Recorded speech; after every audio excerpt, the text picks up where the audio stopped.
A lot of people are concerned with vitamin A toxicity as it's related to the consumption of beef liver, and in particular, freeze-dried beef liver capsules, such the ones that we sell at MK Supplements. And in today's video, I want to dive deep into the scientific evidence behind those assumptions or fears. We're going to look at what's the daily recommended allowance for vitamin A, in particular retinol, how much retinol is in liver, and how that all stacks up. So let's do the math. Let's look at some of those fears and try to figure out, is it really safe to consume beef liver and beef liver capsules on a daily basis? Let's start with, what is vitamin A? Well, vitamin A is a fat-soluble vitamin that's essential for vision, immune function, and cell growth. And unlike water-soluble vitamins, if you consume too much, they don't get easily excreted via the urine. So if you consume too much vitamin C, let's say, in form of a supplement or a powder, you just pee it out, no big deal. With fat-soluble vitamins like vitamin A, like vitamin D, they tend to accumulate in the body, and that can then cause issues if you accumulate too much. Now, there are two forms of vitamin A. Well, there's really only one real vitamin A. It's also called the preformed vitamin A or retinol esters that are found in animal foods like beef liver, for example. And then there is provitamin A, which is a precursor to vitamin A, and those are the carotenoids like beta-carotene that are found in plant foods like carrots, And for the purpose of this video, we'll focus on retinol because it's literally impossible to overdose on beta-carotene. I mean, you'd have to eat, I don't know how many carrots, and before you overdose, you would turn orange, which makes me wonder if Trump really likes carrots. Maybe he does, I don't know. But, we'll focus on retinol. And let's first look at the daily requirements of vitamin A and retinol. And I'm going to use the term retinol activity equivalence, or RAE, because that's the unit that the dietary guidance basically uses. So let's look at some of the requirements. I'm going to try to show them on the screen so you can, I'm not going to read all of them off, but the point is, infants and children need slightly less retinol. I mean, that's, no surprise really, because kids typically have, in many cases, lower micronutrient requirements than adults. But once the boys and the girls get at the ages of 14 to 18, like in the teenage years, they actually have the same requirements as adults. Now, adults, and that's what we're going to focus on in this video, require roughly 900 micrograms per day, and women 700. So there's a slight difference. Women require slightly less. Now, what's interesting, and I'd like you to keep this in mind, during pregnancy, and especially while females are lactating, their vitamin A retinol requirements increase dramatically. So if you're 19 years or older and you're lactating, your daily retinol requirements go up to 1,300 micrograms RAE. That's almost twice as much as for a non-lactating woman. So keep that in mind, because there is a lot of concerns also. Well, what if I'm pregnant? What if I'm lactating? Is it safe to consume beef liver because it has so much vitamin A? I would argue it becomes even more necessary because your retinol requirements go up during those times because your body just needs more resources to feed the growing fetus and to produce milk. That's something to keep in mind, and I'd like you to remember as we progress through this video. Now, what are normal doses, in supplements? And I just gonna point this out so we can kind of compare a little bit to what's then in beef liver. So many multivitamins contain roughly 2,500 to 3,000 IUs, or international units, of vitamin A, and that corresponds roughly to 750 to 900 micrograms RAE. So that matches roughly the adult requirements per day. Now, one thing that's interesting to notice, and it's also something that I'd like you to remember, because we'll get back to that, if you consume vitamin A from dietary preformed sources, meaning that from beef liver, for example, or from egg yolks, the body only absorbs between 70 to 90%. So if you consume, let's say, 1,000 micrograms REE of worth of beef liver, your body can actually only use somewhere between 700 to 900 of that. So not all of that gets absorbed. Still, it's a fairly high absorption rate, because in comparison to provitamin A, like beta-carotene, your body only absorbs between 9 and 22%, which is why it's impossible almost to overdose on beta-carotene. Again, you really have to eat a lot of carrots and nothing else to show any forms of vitamin A toxicity. So let's talk about vitamin A toxicity, or hypervitaminosis A as it's called. And that unsurprisingly occurs when you consume too much retinol. Too much of that vitamin A accumulates in your body and then turns into, and it becomes an issue. And there are two ways of, how that can happen. One is you just consume a huge amount of beef liver in one sitting. Basically, you go out and consume the liver of a cow, several pounds of liver, you can run into issues. Or you consume smaller amounts, but still excessive amounts over a certain period of time. So, chronic consumption, chronic overconsumption of vitamin A can also lead to issues. You can obviously also, one of the easiest way to overdose is, with synthetic vitamins. You swallow a couple of capsules and you're way above your limit. That's one of the things. But from a real food perspective, from an anecdotal perspective, from what we've seen out in the wild, because I've really tried to look hard and figure out and find out how many cases of vitamin A toxicity exist from that came from people consuming too much liver, right?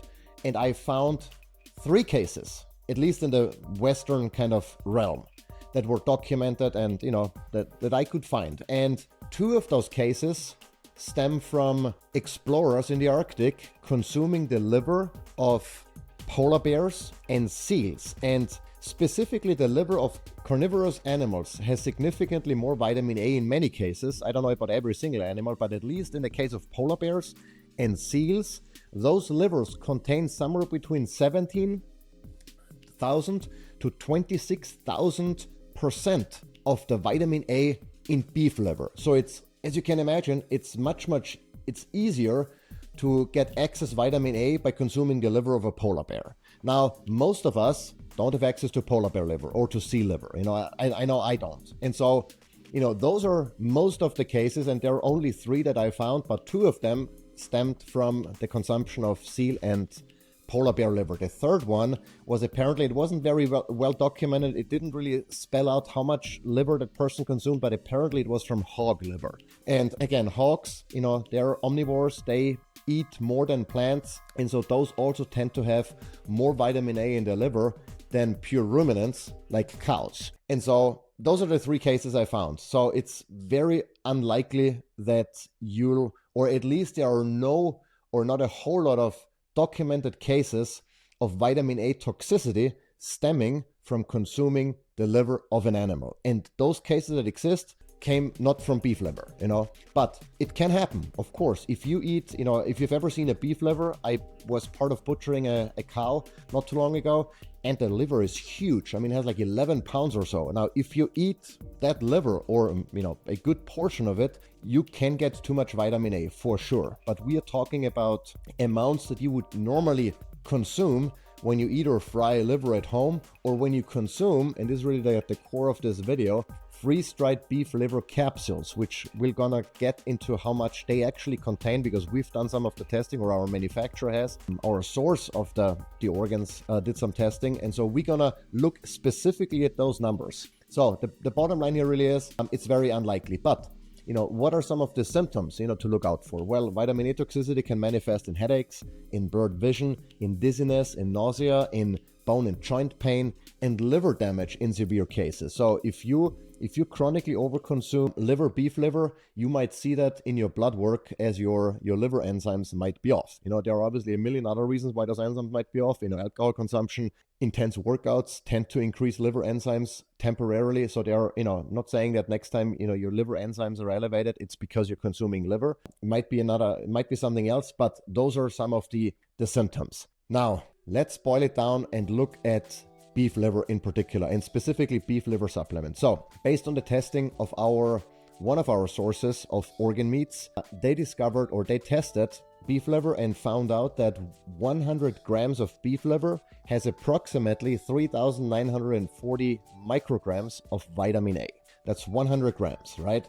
And of course, those numbers change with, from animal to animal, from season to season, from depending on the pasture, there are so many variables. But let's say, for the sake of simplicity, roughly 4,000 micrograms of vitamin A per 100 grams of beef liver. So let's break this down into a standard serving size of freeze-dried beef liver capsules. Now, with our product, the serving size is 3 grams of freeze-dried beef liver in 4 capsules, right?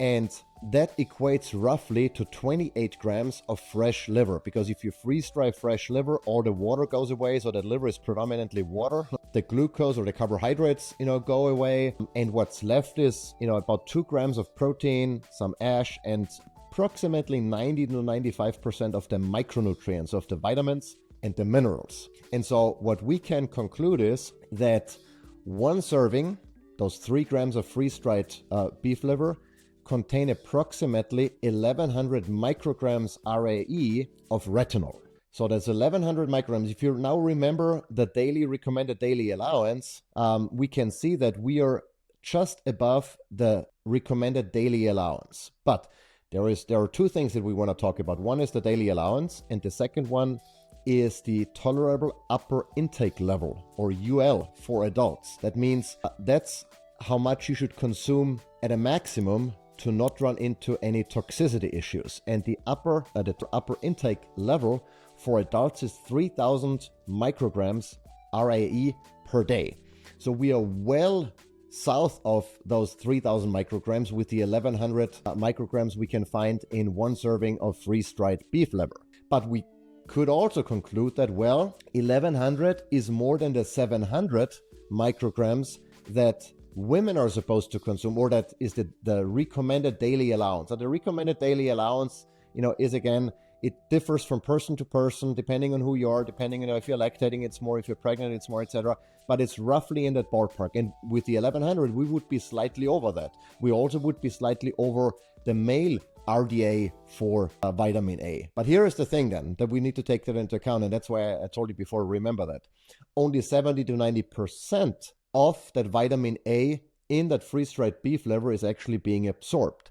So if we take that into account, then from one serving of freeze-dried beef liver, you get approximately 770 to 990 micrograms. And that's then again well within the limits for both, or the daily recommended allowance, and significantly below the tolerable upper intake limit. So you'll be fine, more than fine. You'll actually be a little bit short if you're especially if you're lactating, you'll be short. You'll probably need more than what you get from one serving of freeze-dried beef liver. And the other nuance to that is, it also depends on how you consume it, because vitamin A, as I mentioned before, is a fat-soluble vitamin. So that means you have to consume it with some fat for ideal absorption. If you just pop those pills, throughout the day without any fat, you likely absorb even less. And you're a far cry away from any amounts that could potentially cause toxicity. What that means is that, vitamin A toxicity from consuming freeze-dried beef organ supplements or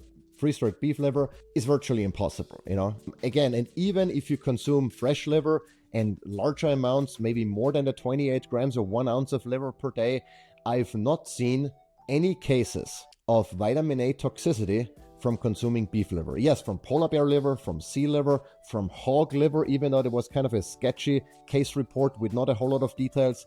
But beyond that, there is no credible evidence that by consuming liver, be it fresh in regular amounts that you would, if you cook it at home, or by consuming freeze-dried beef liver capsules every single day, that could cause any sort of issue. The math just doesn't pan out, and the lack of case reports kind of undermine that it's not a concern. It's like saying, I'm not going to drink water because I'm afraid of drowning. Well, can you drown in water? Yes, but that doesn't mean there is a risk of consuming water in normal amounts, So you kind of have to differentiate that a little bit and really think about, if that makes sense. It's saying don't eat liver because you risk vitamin A toxicity. You're missing out on a lot of micronutrients because of a fear that doesn't really add up or is not really reflected in the numbers or in the scientific evidence for that matter. I'm going to link a couple of references down below if you want to learn more about vitamin A toxicity and all of those things. But the bottom line really is vitamin A is vital for health. Too much can be harmful, but you're not going to be consuming too much by using freeze-dried beef liver capsules on a daily basis, or by consuming fresh liver several times a week. Not a problem. Chill out. I know that there are some hysteric dietitians out there that warn against the dangers, especially if you're pregnant or lactating. I would argue that if you're pregnant or lactating, you probably need a little bit more than what you get from a single serving of freeze-dried beef liver. So with that, we're gonna wrap it up. Let me know if you found this video helpful. If there is anything you think I missed or should have also mentioned or pointed out, let me know in the comments. I'd love to hear from you. But don't be afraid of consuming beef liver. It's one of the most nutrient-dense foods on the planet, if not the most nutrient-dense one. There's absolutely no risk that's worth considering if you consume normal amounts. And yeah, with that, we're gonna wrap it up. See you in the next video.